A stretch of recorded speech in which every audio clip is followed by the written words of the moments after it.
Welcome to Wednesday's Words of Wisdom from the farm.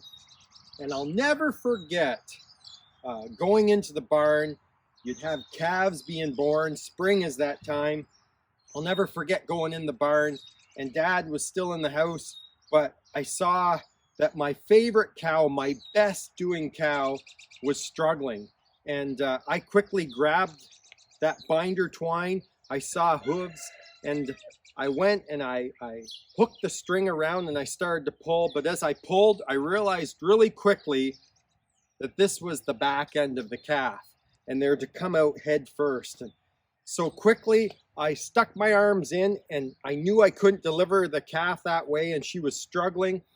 I stuck my arms both in and I turned that calf, and I got the front hoofs and the nose, and I pulled and pulled and pulled. And as I pulled and bared down, I realized that she was caught. This calf was caught at the hips. And I pulled and I reached in again and turned, and the calf came out. And quickly I realized that this calf wasn't going to breathe. So I put my hand over that calf's mouth and put my mouth over its nostrils and breathed life into it. I'd done it so many times before. In fact, there was the notorious calf birth video that I'd done just before that with the video camera and breathing life into the calf, and all the youth clapped as I showed it at one of their houses. This didn't go so good. I knew this calf was struggling. I breathed. I saw the breath come into it. It started to breathe, but very faintly. I started to do chest compressions, and I realized this calf needs help. So I threw the calf over my shoulder and I ran it to my dad's red Dodge Ram pickup truck with the bench seat, and I took off down the side road.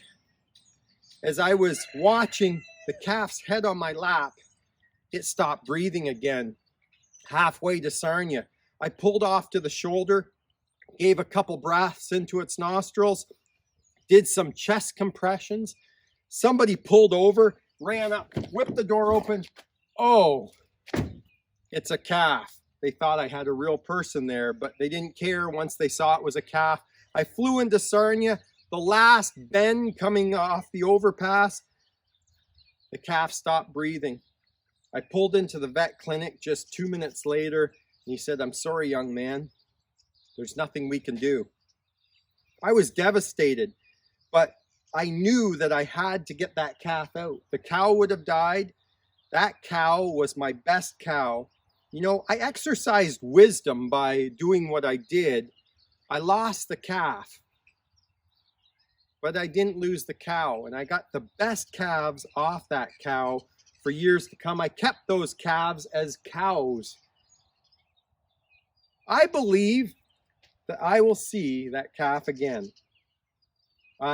Some people argue, animals, pets, if God blessed us on the earth with these animals, I think that heaven will have them too. You know, I want to read for you a scripture here from Proverbs. From Proverbs 24, verse 14. It says, "Know also that wisdom is sweet to your soul. If you find it, there is a future hope for you, and your hope will not be cut off." I have a hope of seeing that calf again, but the hope of that situation, I got that cow and calves to come. It's sweet. Wisdom is sweet. You know, just this past Sunday, we had youth that were going to overflow to a big conference. We had 47 to send. There was extra expenses with fuel and staying accommodations. We decided to do a dessert auction. It was awesome. People started buying desserts. Next thing you know, we raised $4,800 for this trip, for this excursion. It's incredible. You know, when we talk about hope, we talk about wisdom leading to hope. I know how this conference changed my life and changed my outlook and gave me hope for the future. I wouldn't be in ministry today if it wasn't for that. It was sweet. Wisdom is sweet. So please exercise wisdom. It will give you hope. Not only hope for for your life here, gives you hope, he'll give you hope for your future. And that's been Wednesday's Words of Wisdom from the farm. Take care. God bless.